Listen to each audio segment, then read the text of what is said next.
नमस्कार मित्रांनो, मी मयूर ठोंबरे. आज आपल्या जवळ सचिन दादा आणि ऍडव्होकेट रमेश पवार आलेले आहेत.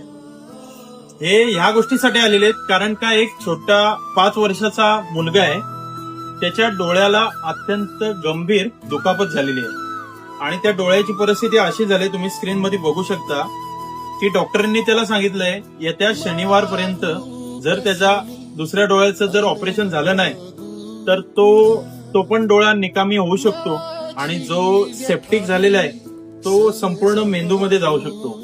मित्रांनो, त्याला शासकीय मदत मिळाली असती, पण शासकीय मदत मिळण्यासाठी जे डॉक्युमेंट लागतात, आधार कार्ड, रेशन कार्ड किंवा काही, हे कोणतंच डॉक्युमेंट नाही. घरची परिस्थिती अत्यंत हालाकीची आहे. तुम्हाला सगळ्यांना विनंती करतो की किमान 100, 200, 50, 500 जी काय तुम्हाला मदत करता येईल, या मुलाच्या जीवासाठी, त्याची दृष्टी परत येण्यासाठी तुम्ही मदत करा. धन्यवाद.